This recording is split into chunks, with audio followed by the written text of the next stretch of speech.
wake mzuri aliyokuwa nao katika baraza lile, haikuwa bahati mbaya Chama cha Mapinduzi kumchukua kuwa kama mwanachama wao, na hiyo inadhihirisha kabisa kwamba Chadema kimekuwa ni chama ambacho ni tanuru la kupika viongozi wajao. Kwa sababu ukiangalia Katambi ni mmoja ya vijana wengi tu au wanachama wengi tu wa Chadema ambao walikwenda CCM na wakaaminiwa wakapewa nafasi za uongozi. Kwa hiyo inathibitisha kabisa kwamba Chadema sio chama cha vurugu, ni chama kinachopika viongozi. Na ndio maana hata pale CCM wanapokuwa na uhitaji wa kupata viongozi kwenye nafasi mbalimbali ndani ya serikali au hata ndani ya Chama cha Mapinduzi chenyewe, huwa hawasiti kwenda kujaribu kutafuta vijana mbalimbali.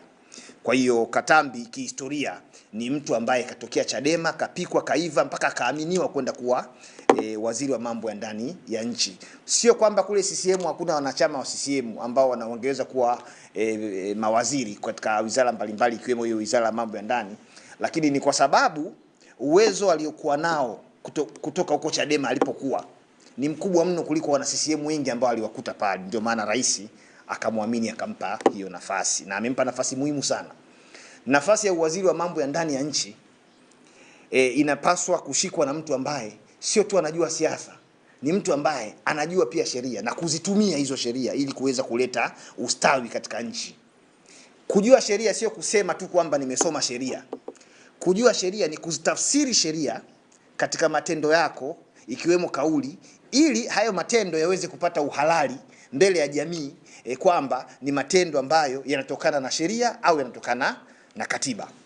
Sasa kwa utangulizi huo, nirudi sasa kwenye swali ambalo umeniuliza kwamba Waziri Katambi amesimama ndani ya bunge, ametoa maelekezo kwa IGP kwamba asitishe vibali. Kuna vitu viwili hapo lazima watu waelewe.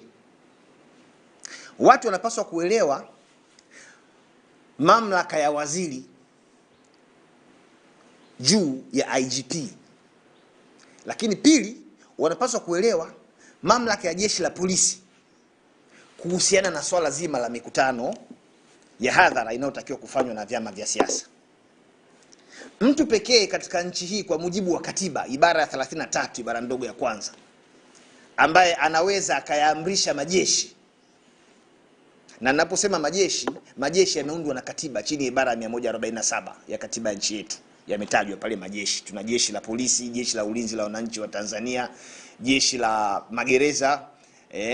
Sasa nani anayeweza kuyaamrisha? Ukisoma ibara ya 33 ibara ndogo ya kwanza inakwambia kutakuwa kuna rais ambaye atakuwa ni mkuu wa nchi, mkuu wa serikali na amiri jeshi mkuu.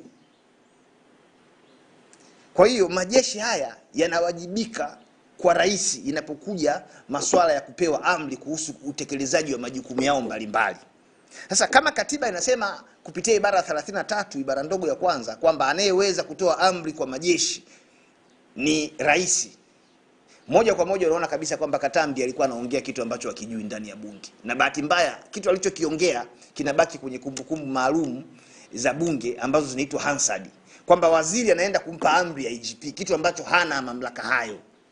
Mamlaka ya kutoa amri kwa majeshi, awe ni IGP, awe ni mkuu wa majeshi, awe ni mkuu wa usalama wa taifa, awe ni mkuu wa magereza, awe ni mkuu wa uhamiaji, awe ni mkuu wa jeshi la zimamoto, hayo mamlaka ni mamlaka yako reserved kwa Mheshimiwa Rais kikatiba chini ya ibara ya 33 ibara ndogo ya kwanza. Kwa hiyo Katambi alikosea, na kama anasema alipatia kwamba alikuwa iko sahihi, wewe ni mwandishi wa habari, nenda kamuulize akutajie kifungu cha sheria au kifungu cha katiba kilichompa hayo mamlaka ya kumuamrisha IGP asitoe kitu kinachoitwa nini, kibali cha mikutano ya hadhara ya vyama vya siasa. Akwambie bwana Katambi, hebu niambie wewe waziri, kwa kutumia kifungu gani hasa ambacho kipo kwenye katiba wewe umepata mamlaka ya kuweza kumuamrisha IGP au kumuelekeza? Hilo ni jambo la kwanza. Jambo la pili, hakuna sheria yoyote ile Tanzania ambayo imelipa mamlaka jeshi la polisi kutoa vibali. Naomba nirudie. Hakuna sheria yoyote ile ndani ya Jamhuri ya Muungano wa Tanzania ambayo imelipa mamlaka jeshi la polisi liwe linatoa vibali kwa vyama vya siasa ili viweze kufanya mikutano ya hadhara. Ukienda ukasoma kifungu cha 43, kifungu cha 43 cha sheria ya polisi na polisi wasaidizi, ambao ni sura ya 322 ya sheria za Tanzania, kimeelekeza wazi kabisa pale kwamba jeshi la polisi linapokuja swala la mikutano ya hadhara, linapaswa kupewa taarifa na yule anayetaka kufanya mkutano. Jeshi la polisi, kifungu cha 43 cha sheria ya polisi na polisi wasaidizi, ambao ni sura ya 322. Hakuna mahala popote kwenye sheria hili pametajwa neno kibali, kwamba polisi wana mamlaka ya kutoa kibali au wana mamlaka ya kutoa kibali kwa chama chochote cha siasa kinachotaka kufanya mikutano ya hadhara. Lakini vyama vya siasa vimepewa wajibu wa kutoa taarifa. Wanatoa taarifa kwa jeshi la polisi katika eneo ambalo wanataka kufanyia mkutano wao wa hadhara, na anayepaswa kuipokea hiyo taarifa ni mkuu wa polisi wa wilaya husika, anaitwa Officer Commanding District, OCD. Kwa hiyo mpaka hapo utaona kwamba Katambi alikuwa anamuelekeza IGP atoe kibali ambacho kisheria hakipo, lakini alikuwa anamuelekeza IGP azuie hiyo mikutano isifanyike. IGP ambaye kisheria hana hayo mamlaka ya kutoa kibali, kama kweli kipo, hana hayo mamlaka IGP. Umeelewa?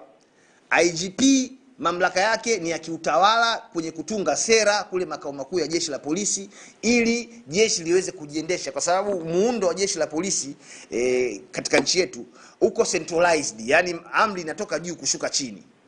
Sasa amri zinazotoka makao makuu kushuka chini ni zile za kisera, lakini zile amri za kiutendaji kwa mujibu wa sheria ya jeshi la polisi na polisi wasaidizi, ambao ni sura ya 322, amri za kiutendaji na kioperesheni zimeachwa kwa watendaji wa polisi wa ngazi ya wilaya, kwa maana ya ma-OCD, watendaji wa polisi wa vituo kwa maana ya ma-OCS, wakuu wa vituo, zimeachwa kwa wakuu wa upelelezi wa wilaya kwa maana ya ma-OC CID, zimeachwa kwa ma-RPC ambao pia ni watunga sera au wasimamizi wa sera katika ngazi ya mkoa. Kwa hiyo utaona ukiangalia muundo wa jeshi la polisi na utendaji wa majukumu yake kwa mujibu wa sheria, IGP hahusiki popote kwenye utendaji wa kazi za kila siku za kioperesheni za jeshi la polisi, ikiwemo kusimamia usalama, kusimamia mikutano ya hadhara na vitu kama hivyo. Sasa bunge wakati linatunga sheria ile ambao ni sura ya 322 ya jeshi sura 322 ya sheria za Tanzania, lilikuwa lina maana kwamba kwa kuwa mkutano wa hadhara ni mkusanyiko wa watu wengi, na kwa kuwa inaweza ikatokea uvunjifu wa amani kwa sababu moja ama nyingine, na kwa kuwa ni wajibu wa jeshi la polisi kulinda raia na mali zao popote pale watakapokuwa, kwa hiyo wakitoa taarifa, manake jeshi la polisi litatakiwa sasa kwenda pale kujipanga kuhakikisha kwamba wale watu wanafurahia haki yao ya kukutana, kama ambavyo imeelezwa katika ibara ya 20, ibara ndogo ya kwanza ya Katiba ya Jamhuri ya Muungano wa Tanzania, kwamba watu wana haki ya kukutana wakafanya mambo yao. Watu wana haki ya kupeana habari kama ambavyo imeandikwa katika ibara ya 18 ya Katiba ya Jamhuri ya Muungano wa Tanzania. Lakini polisi hawana mamlaka popote kwenye sheria hii. Na akitokea mtu akakwambia leo kwamba polisi wana mamlaka ya kutoa kibali, mwambie kuambia ni kifungu gani. Akikutajia hicho kifungu, mlete hapa, mimi nitampa milioni 10 huyo mtu, kwamba hiki ndio kifungu kinawapa mamlaka polisi watoe kibali cha mkutano wa hadhara. Akikuonyesha hicho kifungu, mlete hapa, mimi nampa milioni 10 kama zawadi, kwa sababu atakuwa ametufundisha sheria ambayo sisi wengine hatujawahi kuiona, hatujawahi kuisoma, hatuijui. Lakini kwa yale ambayo sisi tumefundishwa shuleni kuhusu mamlaka ya jeshi la polisi inapokuja swala la mikutano ya hadhara, utaratibu ndio huo umeelezwa katika kifungu cha 43 cha sheria ya polisi na polisi wasaidizi. Sasa kuhusu matishio ya kiusalama kama sababu sasa ya kuzuia hiyo mikutano isifanyaje, ndio kwa sababu swali lako limejieleza hivyo. Ndio kabla tujaenda kwenye matishio, ndio bado tusimame kwenye uhalali wa waziri, ndio kuzungumza maneno haya. Ndio Waziri amesema yeye ndo ana instrument ya wizara, ndio, lakini pia tusaidie mamlaka ya waziri wa mambo ya ndani yanaishia wapi kwenye hiyo wizara anayoongoza? Ndio ambayo jeshi la polisi ni sehemu ya majukumu anayoyasimamia waziri wa mambo ya ndani. Ndio maana nimekuambia hivi, kwanza jeshi instrument ni mamlaka ya kiutendaji ambayo anayo rais na anayakasimu kwa mawaziri wakafanye kazi kwa niaba yake, ndio inaitwa instrument. Mamlaka ya rais ambayo kapewa kikatiba kufanya mambo yote anayotakiwa kuyafanya, lakini sasa kwa sababu yeye hawezi kuwepo katika kila eneo, anatoa sehemu ya mamlaka yake. Kwa mfano sehemu ya mamlaka yake kwenye wizara ya mambo ya ndani anamkabidhi waziri, kwa anampa yale mamlaka, bana nenda kafanye, utakapokuwa unafanya kwa niaba yangu, ndio inaitwa instrument. Sasa ili uweze kuelewa ndio wewe umesema rais ndio mwenye mamlaka ya kuamuru majeshi. Ndio Kama rais amempa instrument waziri, ndio kwa nini tusiseme hiyo instrument aliyompa ni pamoja na uwezo wa kuamuru majeshi? Katiba haijasema hivyo. Mimi nasema kile ambacho kimeandikwa kwenye swala la kuwa amiri jeshi mkuu hainaga ukaimu. Ndio maana akiondoka rais akaenda nje, makamu wa rais anabaki kuwa kaimu rais, lakini anakuwa sio amiri jeshi mkuu. Kwa hiyo kuna mamlaka ya rais ambayo yanakasimiwa kwa baadhi ya watendaji wake kwenye baadhi ya majukumu, na kuna baadhi ya majukumu ya rais hayawezi kukasimiwa na mtu yoyote. Yaani kwa mfano, nchi itakapokuwa inataka kuingia kwenye vita, tumevamiwa na Idi Amin kwa mfano, hata kama rais yuko hospitali anaumwa, hata kama rais yuko nje ya mipaka yetu amesafiri kikazi au kwa majukumu mengine, mwenye mamlaka ya kutoa tangazo la usalama kwa maana ya ukosefu wa au uwepo wa hali ya hatari ni rais. Mwenye mamlaka ya kuyaamuru majeshi sasa yaende vitani sio makamu wa rais, sio mkuu wa mkoa, sio waziri, sio nani. Kwa hiyo watu waelewe, instrument ambayo rais anawapa baadhi ya watendaji au wasaidizi wake, hiyo instrument iko classified kwenye baadhi ya majukumu tu, sio majukumu ya kuwa amiri jeshi mkuu. Hata mkuu wa mkoa hana uwezo wa kumwamrisha RPC. Mkuu wa mkoa wa Mtwara hana uwezo wa kumwamrisha au kumhamisha kituo cha kazi RPC wa Mtwara, hana hayo mamlaka. Sasa ili uweze kujua usichanganyikiwe, ni kwamba jeshi la polisi it is a fully fledged institution, inajitegemea yenyewe kabisa na imeundwa na katiba. Sio sheria, limeundwa na katiba ibara 147. Alafu sheria ikaja ikafuata baadaye, kwa sababu katiba inasema kwa ujumla kwamba kutakuwa kuna majeshi ya ulinzi na usalama kwenye nchi hii. Sasa hayo majeshi yataundwaje, yatafanyaje kazi, yatakuwa na majukumu gani? Katiba ikatoa mamlaka kwa bunge kutunga sheria. Ndio maana bunge likaenda kutunga sheria sura 322 ya sheria za Tanzania, ambao ni sheria ya polisi na polisi wasaidizi, inaitwa kwa Kiingereza The Police Force and Auxiliary Services Act chapter 322, ambao ni marejeo ya mwaka 2023. Sasa waziri akiinuka akakwambia nimepewa instrument, muulize vi, umepewa instrument ya uamiri jeshi mkuu? Akisema ndio, mwambie chini ya sheria gani? Kwa sababu hapa tusiwe tunadanganyana kama vile ni watoto wadogo. Haya mambo sio siri, yako hadharani. Nitakusomea katiba. Kwa mfano ibara ya 33 imesema hivi, ngoja nikuonyeshe. Ibara ya 33.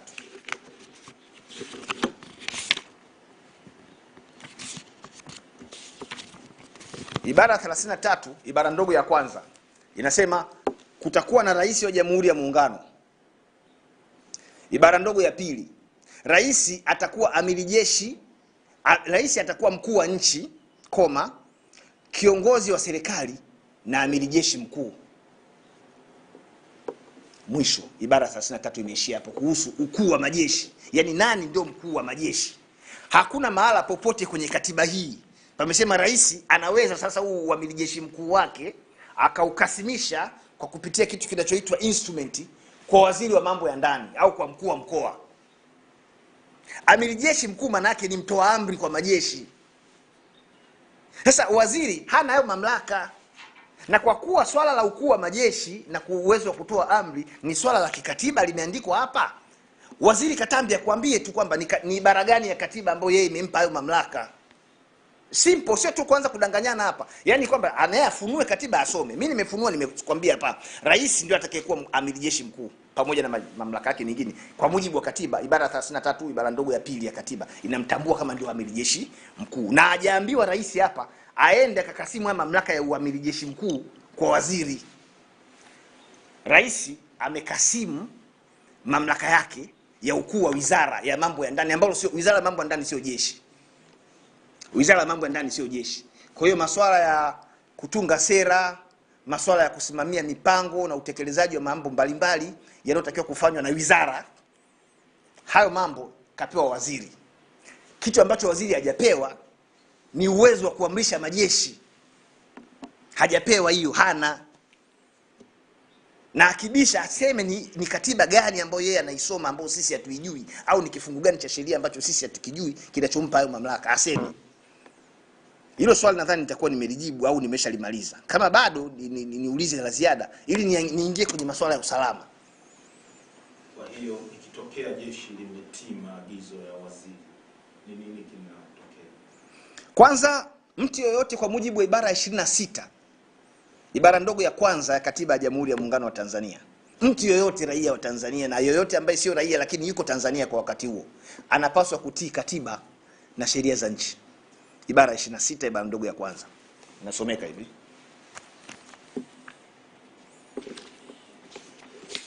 ibara ya 26 ibara ndogo ya kwanza, kila mtu ana wajibu wa kufuata na kutii katiba hii na sheria za Jamhuri ya Muungano wa Tanzania. Ibara ya 26 ibara ndogo ya kwanza.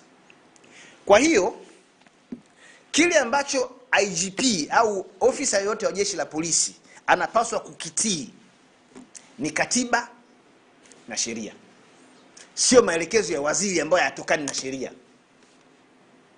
Yaani ukimwona mtendaji yoyote wa jeshi la polisi kainuka anatekeleza jambo fulani hivi kama sehemu ya wajibu wake, iwe hilo jambo limetamkwa na waziri au halijatamkwa, ujue huyo mtu atakuwa anatekeleza matakwa ya katiba au matakwa ya sheria. Sasa kama atakuwa anafanya hilo jambo alafu liko kinyume na sheria, hata kama angekuwa anavaa magwanda na manyota kila kitu mabegani, huyo mtu anakuwa anavunja sheria, anakuwa anavunja katiba, na anakuwa ni mhalifu tu kama walivyo wahalifu wengine. Kwa sababu kama waziri anatoa tangazo, anatoa maelekezo ambayo yako kinyume na sheria, alafu yule ambaye kapewa aende akasimamie au akatekeleze matakwa ya sheria, anatekeleza kitu ambacho kiko kinyume cha sheria, yani hapo hakuna udhuru. Kwa Kiingereza wanasema hakuna excuse. Wote wanakuwa wamevunja sheria, aliyetoa hilo maelekezo na aliyekwenda kuyatekeleza. Kwa sababu nchi haiendeshwi kwa maelekezo. Nchi inaendeshwa kwa mujibu wa sheria na kwa mujibu wa katiba. Lakini kumekuwa kuna utamaduni fulani hivi, wavunja katiba na wavunja sheria za nchi wakisimama kwenye kamera utasikia tunaendesha kwa mujibu wa sheria, hii jambo ni kwa mujibu wa katiba. Na nyie waandishi wa habari mnaacha hivyo hivyo. Mnaposikia mtendaji yeyote wa serikali anakuambia anafanya jambo hili kwa mujibu wa katiba, wanalinda sheria, wanasimamia sheria, muulize tu akwambie categorically ni sheria gani hiyo ambayo yeye anairejea ili kuweza kutekeleza au kufanya hicho ambacho anakisema. Lakini umesema ikitokea amepewa maelekezo na akayatekeleza, maelekezo ambayo wazi kabisa yako kinyume cha sheria, anakuwa anathibitisha hajui katiba ambayo aliapa kuilinda. Anakuwa anathibitisha hivi kwamba hajui. Na kuna imani fulani hivi inajengeka sasa hivi, mtu akisema mimi nimesoma sheria bwana na katiba nimesoma. Hapa shida sio kusoma sheria au sio kusoma katiba. Unawezaje kuitafsiri sasa hiyo katiba ambayo unadai wewe umeisoma kwenye vitendo, ili ionekane hayo unayoyafanya yanatokana na katiba? Lakini kutuambia tu mimi nimesoma katiba, alafu unachoenda kukisema, unachoenda kukifanya kiko kinyume na katiba, yani unakuwa una tofauti hata na ule mtu aliyoishia darasa la pili B. Kuna tofauti. Ulisoma ila ukuelewa. Na kuna tofauti kati ya kuwa na cheti na kuwa na elimu. Elimu ni maarifa ambayo mtu anayapata baada ya kusoma ili aweze kutumia maarifa hayo sasa kwenye maisha yake ya kila siku. Iwe ni maisha ya uongozi, iwe ni maisha ya kibiashara, iwe ni maisha ya kisiasa, iwe ni maisha yoyote yale. Ili watu wakuone wewe umesoma, wanaangalia sasa yale maarifa uliyoyapata kwenye ile shule uliyoenda kusoma yanaonekanaje hapa, maarifa. Nitakwambia nchi inaongozwa kwa mujibu wa sheria. Unamsikiliza tu. Sasa ndugu yangu, samahani, sheria gani? Kwa sababu sheria imesema wewe huna mamlaka ya kumwamrisha IGP. IGP anampigia simu rais moja kwa moja, anampa briefing za mambo ya kiusalama kuhusu nchi inavyoenda. Hamwambii waziri. Waziri yeye kazi yake ni kwenda kusimamia bajeti huko ipite, kwa sababu polisi hawezi kwenda bungeni wao wakapeleka bajeti yao. Kwa hiyo wanaandaa bajeti yao na wana kila kitu chao pale. Ni kama vile lilivyo jeshi la ulinzi la wananchi wa Tanzania kimuundo, wana kila kitu chao pale. Wakishakifanya wanampelekea sasa waziri pale, awapelekee bungeni, kwa sababu ndio sheria inataka hivyo, bajeti yao ipitishwe. Lakini waziri has nothing to do with operations na day to day activities za jeshi la polisi, kama ambavyo sheria inaelekeza. Has nothing to do with it. Si kama nimelijibu hilo swali? Ndio. Usalama. Sasa wakati anatangaza bungeni akasema sababu ya kuzuia hii mikutano ni za kiusalama. Na watu wajue, vyama vya siasa vimeanzishwa kwa mujibu wa ibara ya 3, ibara ndogo ya kwanza ya katiba ya Jamhuri ya Muungano wa Tanzania. Na baada ya kuwa vimeanzishwa kikatiba, katiba ikatoa mamlaka kwa bunge. Bunge litunge sheria itakayosimamia namna hivyo vyama vitakavyoanzishwa na namna vitakavyokuwa vinatekeleza majukumu yake, namna vitakavyoweza kufurahia haki zao, namna vitakavyoweza kuwajibika pia katika maendeleo ya watu. Ibara ya 3, ibara ndogo ya kwanza imesema hivyo. Sasa bunge likaenda kutunga sheria ambayo ni sura 258 ya sheria za Tanzania. Hiyo sheria inaitwa sheria ya vyama vya siasa, ambayo ni sheria namba 5 ya mwaka 1992. Kwa hiyo vyama vya siasa vimeanzishwa kwa mujibu wa katiba na sheria. Moja kati ya haki za vyama vya siasa ni uwezo wa kufanya mikutano ya hadhara. Na hilo unalipata wapi? Unalipata kwenye kifungu cha 23 cha sheria ya vyama vya siasa. Ukienda ukasoma hicho kifungu cha sheria, hakuna mahala popote wameambiwa